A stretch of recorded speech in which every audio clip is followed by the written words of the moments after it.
किसी राजा को किसी ने बता दिया जी आप थोड़ा ब्राह्मणों को बुलाकर उनसे कोई पाठ पूठ करवा लो, तो उसने एक ब्राह्मण को बुला लिया।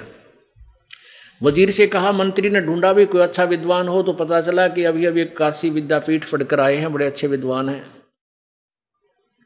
तो उसको बुला लिया और प्रतिदिन 1 रुपया रोज दान का दे, और वो पाठ करने लग गया ब्राह्मण जो काशी विद्यापीठ तो पढ़ कर आया था।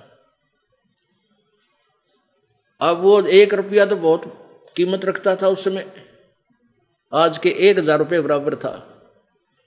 तो वो क्या करता, आते ही फिर घर में सामान लाओ 1 रुपये का, तो 2-3 दिन पाठ करते न हो गए तो उसकी पत्नी कभी कैसे कपड़े पहन कर जा कुएं पर पानी भरने जावा, जब कभी कैसे जूते पहन कर जावा, तो दूसरे ब्राह्मणों की पत्नी कहने लगी कि बहन तुम्हारे ऐसा क्या हाथ लग गया भाई, रोज नए नए कपड़े बनवावे। वो कहने लगी मेरा पति ना राजा का पाठ करने जाता है, रोज 1 रुपया मिलता है। तो उन दूसरी जो ब्राह्मण जो बहनें थी उन्होंने अपने पतियां के कान आठे कि वो ऐसा है, रोजाना राजा के पाठ करने जाता है और 1 रुपया राजा दान करता, तू घर बैठा रहे है, तो आप क्यों ना जाते पाठ करने। अब वो न्यू कहे कि मैं घना पढ़ा लिखा को नहीं तो बेइज्जती हुए, वो कई बार कहने से वो भी चल पड़ा के लिए ठागा पोथी काख में। मंत्री से मिला जी मैं भी पाठ करूंगा, आजा भाई कर ले। मैं तो ढूंढता फिरूं हूँ, राजा ने तो 10-12 ब्राह्मण बुला रखे हैं, मेरे तो एक का ठहया अभी तक। वो भी बिठा दिया, ले तू भी पाठ कर ले। अब वो शिक्षित तो बोला वेदों के मंत्र, और वो अनपढ़ और के में वांडा। अब संस्कृत भाषा जैसे जो भाषा नहीं जानता उसको ये क्या करते हैं, जो सही उच्चारण करता है वो तो सही बोलता है, उच्चारण नहीं करता नो सोचे कि बेराना पड़ जाती मूर्खता का। तो वो ऐसे ही करने लग गया, कि मैं ज्ञान तो था नहीं नो, तो वो शिक्षित बोला अपनी, और वो यहाँ बैठ कर नूंगा जो यूं कहे स्वाहा, जो यूं कहे वही स्वाहा। अब वो पंडित तो सुना ही बोल रहा क्या है बकवादी, पर मन मन मन बोल रहा नहीं भाई राजा ने ला रखा है, कदे तेरी भी जाती रहे यहाँ से।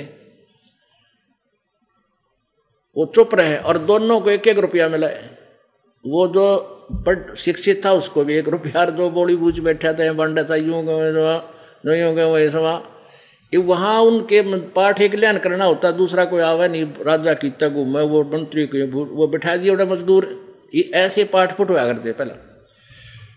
अब फिर वो भी रोजाना 1 रुपया ले जावा, तो तीसरे की पत्नी को पता लग गया, उसने अपने पति से कहा कि देख वो ऐसे ऐसे जाता है, रोजाना 1 रुपया प्राप्त करता है, तू यहाँ घर पड़ा रहे है। वो भी गा काख में, वो जानता गा कि तेरी दाल तक को नहीं, पर जाना पड़ेगा, रोज खड़ा रहेगी ना। तो अब वो मंत्री से मिला, मंत्री बोला आजा भाई बैठ जा तू भी। अब वो भी बैठा दिया, वहाँ कोई सुननिया था नहीं, बाबा अपनी डफली बजाओ थे बैठ के कमरे में। अब पहला तो बोला वेद मंत्र ओम भूर्भुवः स्वः जैसे भी बना रखा है, और दूसरा ने कहा जो यूं कहे वही सवा, जो कहीं सवा, दूसरा ने कहा कब तक निभाएगी, कब तक निभाएगी।